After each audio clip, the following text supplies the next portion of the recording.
If you're looking for the best Sunset Canyon guide, then stop and don't go any further because this is the video for you. I will be giving you a bunch of commander pairings, a secret commander pairing that only I really know of, and I will also be telling you about the best ways to format your canyon marches, since that's such an easy and free way to get more wins and better statistics that a lot of players don't really understand.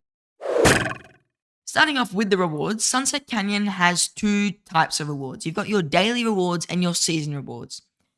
So the daily rewards work as whatever your rank is at the end of the day is the rewards you will get. I'm currently rank 45, so at 00 UTC for the next day, or in 13 hours from now, I will get myself the rank 11 to 50 daily rewards. This applies to every single day besides a Sunday. At the end of a Sunday or the beginning of a Monday in UTC time, so 00 UTC on a Monday, your season rewards will come out. These season rewards are basically like daily rewards, but upgraded, because the way it works is whatever rank you are when the season ends counts as your season rewards. Though the issue with that is it doesn't actually matter whatever your rank is by the end of the season. Like really, it's whatever rank it is on the day. Like I could push from rank 100 to rank 20 in like one day by manipulating the way I fight people, and I'll talk about that in a minute. But it's basically just doing daily rewards. The same kind of applies for Lost Canyon because the season rewards are based on your season rank at the end of the season. Like they don't actually matter that much in terms of what your whole entire rank is at the end of the day, because especially in Lost Canyon, you are swapping ranks with people. There aren't even any stars like there are for the Sunset Canyon, because at least the Sunset Canyon, if you don't do any canyon for the whole week, you're not going to come first because someone just has more stars than you. But for example, if someone in here rank 100 snipes the rank 1 position, then they just get rank 1 season rewards. Like there's no way around that. There's no way to counteract that. It's just you get rank 100 season rewards. Well, I mean, rank 100 to rank 1 is the same, but let's say someone in rank 103 sniped the rank 1, they get rank 1. That's just the way it works. So this is also basically like a daily reward at the end of the season, but this only happens at the end of the KVK. There is one thing to note here that's different though. The higher your rank is, the more of these season coins you will earn.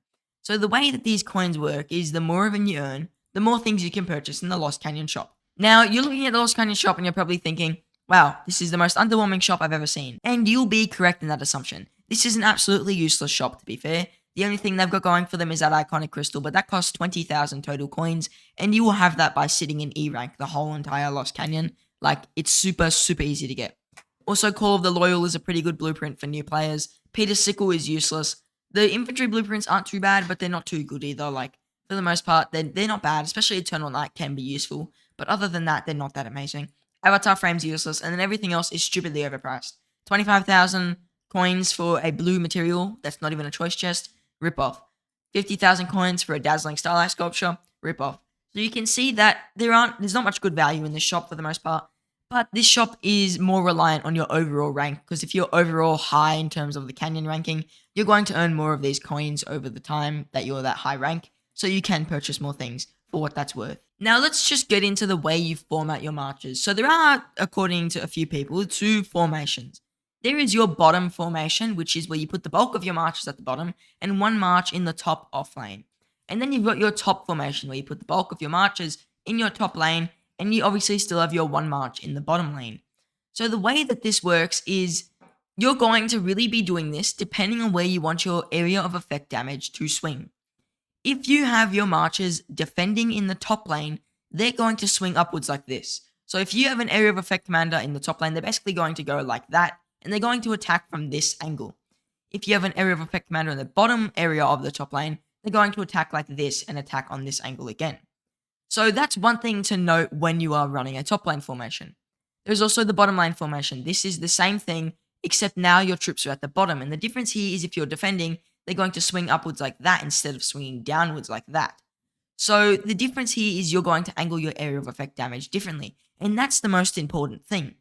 Your march that is sitting in your bottom lane, in the corner of your bottom lane, should be your biggest damage AoE march. This is because it's going to swing upwards like this when it attacks the enemies, and it's going to basically be defending your top lane march with its area of effect damage, preventing them from really being taken out as easily.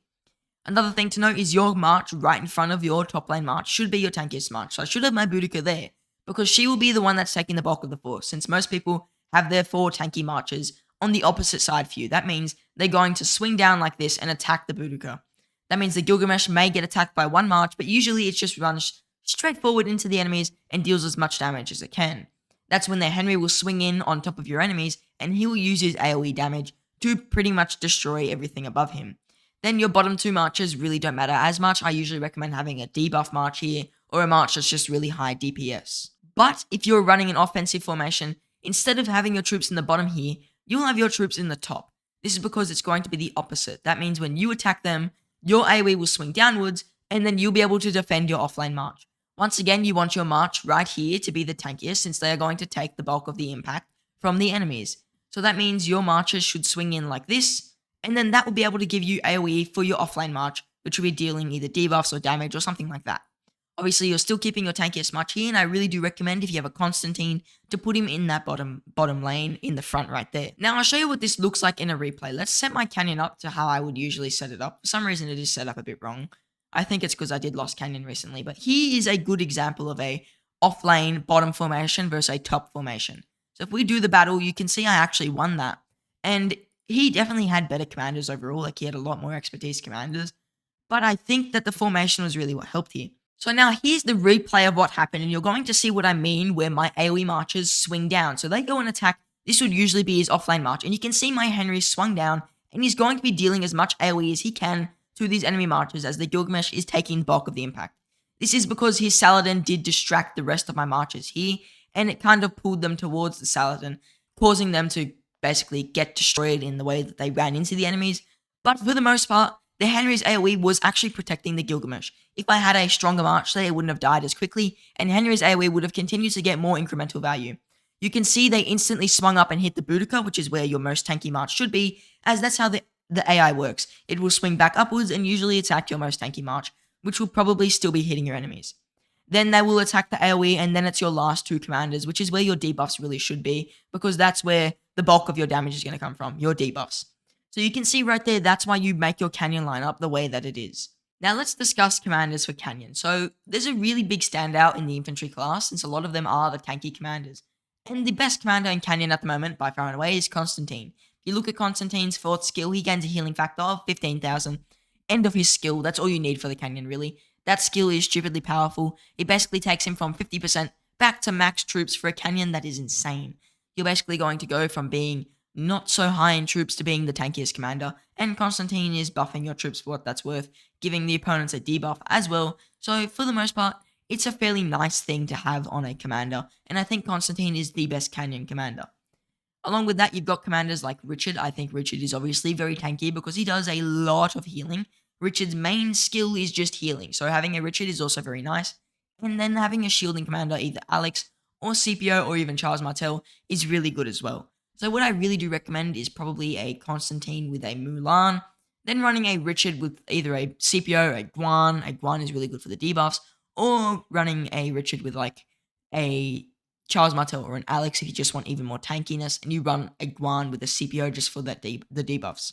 Now for the cavalry marches, there is really only one standout. You can really only use Nevsky and Joan Prime. It's just so much better than all the other options.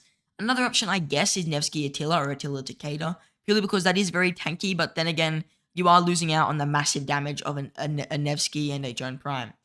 One thing to note is XY and William could also work as substitutes for Joan Prime, as they also work very well with Nevsky, and they are a good option. Minamoto is also a good secondary, but in that situation, you're missing out on William's AoE, Zhang Yu's AoE, and Joan Prime's AoE that you could have had. So I don't really recommend Mina as much for Canyon, but he can work if you're in Season 1 or Season 2, obviously, or if you just really need to fill in that cav march. Then for archers, there are two main standout marchers. Now that we got ZHUGE, his AoE is by far and away the best in the game. His 4th skill, also has another massive AoE, so his AoE is just really good. And I recommend putting him with a Henry and using that as your bottom offlane march to swing it up and just do massive AoE. You could also actually run a YSG and a ZHUGE, mitigating your 2 archer marches down to 1 march, because the second march you would run is a Boudica with YSG, and that's because YSG's AoE is still really good, like there's no way around that. Could run a Nebu YSG as well, that's certainly a very good option. If you want to run 2 archer marches and you don't have a Boudica, you don't have a Henry, you run a Nebu YSG and a ZHUGE with a Boudica. That's certainly a good choice as well. One thing to note is that running 2 archer marches can be quite taxing because they aren't as tanky. Usually a commander besides Henry is going to get squished very easily. Like a Boudica in the offlane march is going to get killed.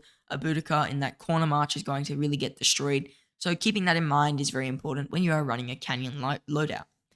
Then one march that almost every Pro Canyon player has is obviously going to be a Trajan, just because Trajan is really, really good. You'd run your Trajan with either a Joan of Arc, a Honda, or an Ethelflaed, because that is a really, really powerful march. Trajan is super, super tanky once he gets fully ramped up, and if you run him in those bottom marches, he's going to be one of the last marches to get taken out, and basically he probably won't die. Usually battles actually end on time because the Trajan lasts so long that the Canyon just gives up and doesn't calculate a winner. Very interesting the way that works, because Trajan just gets so tanky. Trajan with Constantine is basically invincible. It's going to suck as in damage-wise, and it's going to do not that much for you, but it's going to be invincible. So if you can use that march, it's certainly a good option, but the issue with that is you can't run it as your main tanking march, because after Constantine gets destroyed, Trajan isn't fully ramped up, and it's a bit unfortunate. But running a Trajan with like a Mehmed, a Ethelflaed, a Caesar, or a Honda is really good. So the secret march I was talking about at the start of the video is a Joan of Arc with a Matilda of Flanders, and you may be thinking, what on earth am I smoking? That is a stupid march. Running it with full siege as well, what am I on? Well, I'm telling you that this is a really good march, because there's one guy in our kingdom who I can never beat in Canyon, because his Joan Prime and his Matilda is just that good. And it's really because of how many stats siege gain, and for the early game, having a ridiculous amount of stats loaded onto one troop means they're going to just destroy your enemies. And Matilda gives siege a total of 60% of stats. 60%. And she's an epic commander. 60% of stats is crazy high. Even a legendary commander barely reaches 60% of stats nowadays from one skill. And then on top of the 60% of stats that Matilda of Flanders gives on her third skill, you're getting even more stats from Joan Prime's support and integration tree, and it's just a crazy amount of stats. So here's the Sunset Canyon tree I would run on a Joan Prime. So you might be looking at it, it's not that optimal purely because you do run out of spaces to put stats on siege, but for the most part, this is the best you're going to get. I did go down and get Cage of Thorns since you don't really want to get the top one as well, since this only gives you severely woundeds turning into slightly wounded units, and you don't get any wounded units in Canyon. So going down here and getting yourself Cage of Thorns does mean I guess you get to reduce your enemy's march speed, which could allow you to get an extra AoE cycle off on a commander before they die, stuff like that. It's not that amazing, like you would rather have a leadership tree up here possibly, but then again you really do like this 15% siege bonus of defense, and in the end this is probably the best talent tree you're going to get for a Canyon on a Joan Prime. The next thing to note is you also do want to make sure you're running the correct gear. If you have a gathering set, you could actually honestly just use that. It has a lot of stats. Now, if you are looking to make those commanders even more powerful, you run them with the siege gear, the actual siege set, because it gives you so many stats. For gear, it gives you a lot of stats, especially for epic gear, which you could dismantle at a later date. So if you really want to push Canyon in one like season, you could actually run that Joan Prime Matilda with the siege gear, but just know you are sacrificing a bit of gold at the end of the season if you dismantle the gear to get all of your materials back.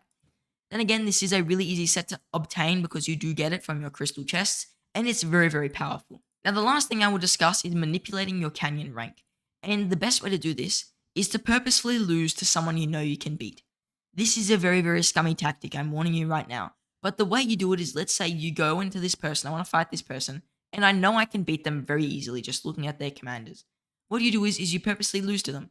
I drag my troops down to a very low number, and I just skip the battle, I lose, oh well, and then I go into my history and I can actually revenge spam them. This is a very scummy tactic, and I'm just going to do it for the video. I don't usually do this, but a lot of people use this as a way to push themselves super high in the Canyon on the last day or on the last 2 days, and it's not recommended from me in my opinion. I think it's very, very unfair towards your other players since people actually play Canyon normally, but it sometimes happens to you and it can be frustrating, and if you want to get a nice little advantage in Canyon, it is something you could use if your kingdom allows it. Some kingdoms actually just straight up zero players who do this for whatever reason, but for most kingdoms, they don't care that much about Canyon, and something like this isn't going to really change the world. You could cause drama among your kingdom though, so keep that in mind if you are using this slightly scummy tactic.